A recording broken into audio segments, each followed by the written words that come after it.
Halo rekan-rekan NTV, kita ketemu lagi di program DPO dari Pulau Mas, masih bersama saya Ismoko Wijaya. Kali ini kita akan bahas kasus yang lagi rame, kasus pekerja kreatif, videografer di Sumatera Utara, Kabupaten Karo.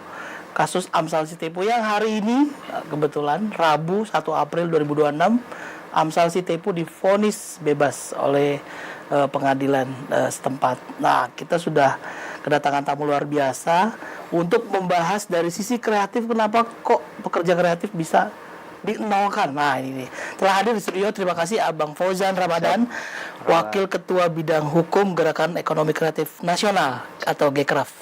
Terima kasih Bang Fauzan. Ini kita lihat kayaknya keliling juga dari ini. Bang, hari ini Amsal Sitepu divonis. Ya, alhamdulillah bebas ya. Tapi memang huru hara dulu kan. Huru hara dulu. Dari sisi Gekraf kemarin kita lihat Mas Ketum Kawendra berapi-api soal membela pekerja kreatif. Statementnya keras lah, cukup keras lah, bersama Komisi 3 di sana. Kalau kita lihat itu representatif mewakili, kita juga termasuk pekerja kreatif nih. Betul. Jadi kita agak kesinggung sebenarnya kalau kita dienolkan. Teman-teman bisa gak gajian loh kalau kayak gitu loh. 0 rupiah. Iya. Abang positioning gimana? Gekraf melihat ini, kasus ini dan vonis lah terutama. Melihatnya seperti apa, Bang? Ya, mungkin sebelum saya masuk ke dalam hal substansi ya Bang, saya yang pertama di sini dalam kesempatan ini saya ingin mengucapkan terima kasih, apresiasi yang setinggi-tingginya. Yang pertama kepada Ketua Umum Gekraf, Bapak Kawendra Lukistian.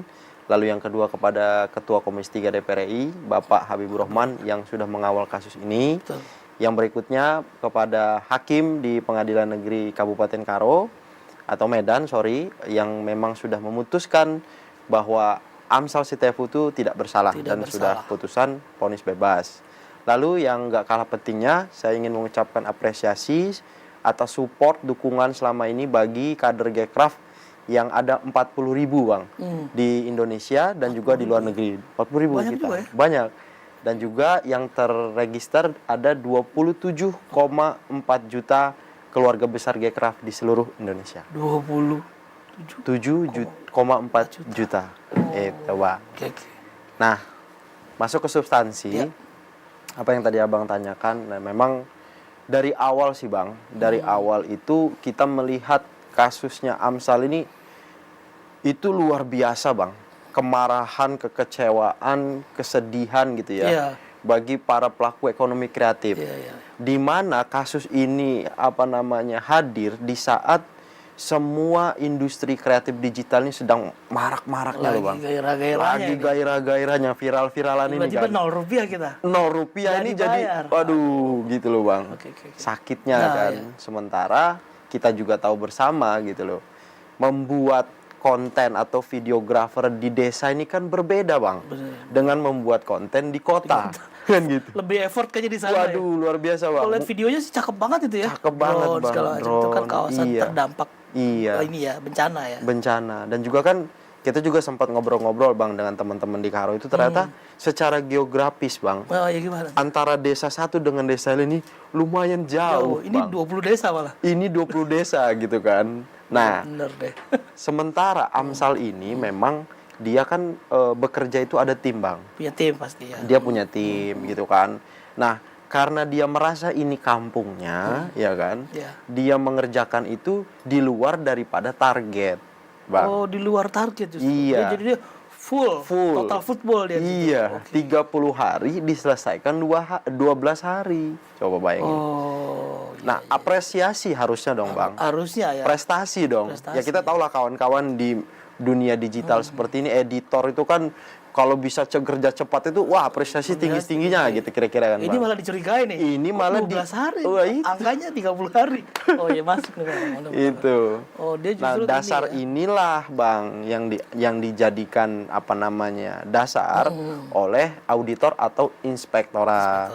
Kenapa? Karena inspektorat menilai Bang, pekerjaan si Amsal membuat video ini itu disamakan dengan pekerjaan konstruksi atau jasa-jasa lainnya. Oh, penghitungannya. Standar harganya. Ya saya juga pasti yakin Bang gitu kan. Teman-teman editor marah gitu kan. Apabila hasil karyanya dinolkan gitu loh Bang. Idenya nol nih. Luar biasa. Ngeri banget itu sih Bang. Prolognya. Kemudian ini Bang, itu kan turunannya ide, editing, itu semua dunia kita lah teman-teman di sini lah nol. Kalau kita lihat ada informasi ini perlu juga dikonfirmasi, saya belum dapat. Yang melakukan auditor salah satu timnya adalah tim IT gitu ya. Jadi bukan melihat dari sisi kreatif, saya nggak tahu ini. Makanya dianggap nggak legitimate hasil auditnya. Ini masih memang perdebatan. Nah, dari sisi Gcraft melihat apakah ini ya, Bang Fauzan ini kebetulan juga lawyer, kebetulan lawyer punya law firm di Menteng ya, ada kantor law firm ya, Bang. Ini sedikit ngomong hukum nih ya. Abang melihat seperti apa, Bang, kalau dari sisi hukum nih tipis-tipis soal tuduhan kepada AMSAL nih? Berarti kita masuk ke kronologi perkara nih, Bang. Sedikit boleh. Sedikit ya, Bang. Nah, jadi kan si AMSAL ini dia mengajukan proposal, Bang. Kepada kepala desa. Kepala desa. Nah, proposal itu kan kita balik-balik lagi ya, Bang. Dunia editor begini kan tidak serta-merta seperti katakanlah beli barang harga 100.000, ya kan? Kita beli, kita dapatkan barang 100.000. Nah, kalau ini kan butuh effort, Bang. Ada perbaikan, ada revisi sampai benar-benar kedua belah pihak sepakat. Kan gitu biasanya kan kalau di dunia kreatif. Nah, sudah dilaksanakan, sudah selesai. Dan juga, Bang, ternyata pada saat pelaksanaan ini itu kepala desa tidak ada menemukan dugaan pelanggaran tindak pidana korupsi. Kepala desa itu jadi saksi ya? Jadi saksi. Harusnya secara hukum ini dua pihak, Bang, yang dipenjara ini. Iya kan? Siapa? Penerima dan pemberi kerja dong. Penerima dan pemberi kerja. Ya, artinya si penerima si AMSAL, si pemberi kerja kepala desa. Ya kan? Ini kepala desanya kan nggak dipanggil sama sekali pada saat pemeriksaan di kejaksaan pada saat itu. Nah, baru di pengadilan dimintai keterangan. Hadirkan 20 kepala desa menyatakan bahwa pekerjaan AMSAL ini kepala desa sangat puas dan tidak ada masalah. Ini agak ini nih kita. Nah, itu yang pertama. Agak lain-lain emang. Agak lain-lain ini kasus ini. Nah, lalu yang kedua, Bang, yang nggak kalah anehnya lagi, AMSAL ini menurut pihak kejaksaan dia dituduh melakukan tindak pidana korupsi dengan kerugian negara 202 juta. 202 juta rupiah. Sementara semalam tuh saya ngobrol dengan lawyernya si AMSAL, dia bilang, "Bang, ini faktanya AMSAL tuh nerima 24,5 juta, Bang." Itu apa itu? Honor total semua? Ya, si total project kan menurut keterangan kejaksa kan 30 juta. 30 juta per desa. Per desa. Nah, AMSAL itu terimanya 24,5 juta. Dan keuntungannya AMSAL itu 5 juta, Bang. Oh, ini margin sebenarnya ya? Bicara margin. Ini margin. Nah, berarti kalau 5 juta dikali 20 berapa, Bang? 100 dong. Juta. Kenapa jaksa mengatakan 202? Wah. 102-nya kemana? 102-nya kemana? Nah, itu, gimana Bang. nih? Makin aneh nih. Makin aneh dia di situ. Ini sebenarnya AMSAL dari Gcraft ada sempat melakukan pendampingan, tapi udah komunikasi sama timnya ya. Sudah. Ini kan ada ngobrol nggak sama tim pengacaranya soal sebenarnya AMSAL jangan-jangan target soal lain, ditarget ya kamu. Karena kasusnya agak jadi viral, agak lain ya. Atau ada motif lain nggak tuduhannya atau memang? Karena gini, Bang, kita sih sebenarnya tidak mau masuk ke sana ya. Karena apa? Karena kita juga menjagakan etika profesi, Bang. Itu satu. Yang kedua, memang pada saat komunikasi itu ternyata ya kita tahu, Bang, Ketua Umum Gcraft ini kan luar biasa ini kan, terkenalnya di mana-mana gitu. Nah, mungkin adalah komunikasi ke sana dari pihaknya AMSAL kepada Ketua Umum melalui media sosial. Mungkin saya juga nggak tahu nih, Bang, karena ini surprise semua nih. Ketua Umum kita ini tiba-tiba dia pagi-pagi langsung daderdor ini kan, karena memang sangat-sangat menyayat hati, Bang, persoalan ini, Bang. Tapi Gcraft melihatnya gimana sih, Mas? Ini kan kita khawatir ini jadi presiden buruk ya. Iya, betul. Semua pekerja kreatif. Betul. Banyak banget tuh pekerja kreatif tuh. Betul. Ya di luar kita tadi itu banyak. Kita juga nggak ada harga standarnya, nggak ada angka minimalnya, angka ininya. Khawatir ini oke lah hari ini bebas. Oke. Karena juga dari viral, no viral no justice kan. Betul. Gimana nanti ke depan? Gcraft melihatnya seperti apa nih, Bang? Nah, kebetulan, Bang, kemarin beberapa hari yang lalu itu kan ada konferensi pers dari Menteri Ekraf, ya kan?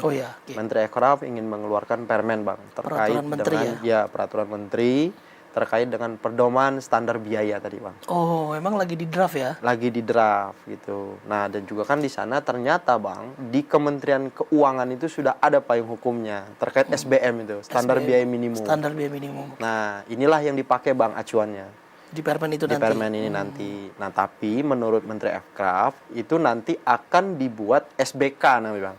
Standar biaya khusus untuk para pelaku aircraft ini. Itu tadi yang Abang bilang, bagaimana kita menentukan harga nih setiap editor, videografer. Nah, semua nanti diatur di situ, Bang. Ya kalau komoditas kan ada HET, harga eceran tertinggi, Iya, harga eceran terendah. Ya. betul. Kalau komoditas ya, ini konteks komoditas iya, ya. iya.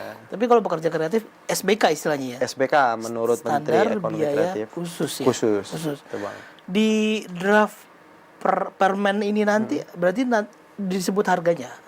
Minimal berapa, poinnya apa, ada detail soal itu berarti ya? Ya, sedetail itu Bang, tapi memang kita masih menunggu arahan selanjutnya dari Menteri Aircraft atau Kementerian Aircraft untuk sama-sama duduk bareng membahas draft ini Bang. Wah, ini draft ini berarti ada harganya deh. Berapa harga minimal kita Aturan main lah kira-kira. Aturan main. Nah, berapa sih harga teman-teman sebenarnya? Kita akan bahas setelah ini ya. Kita akan kembali lagi setelah pesan break ini.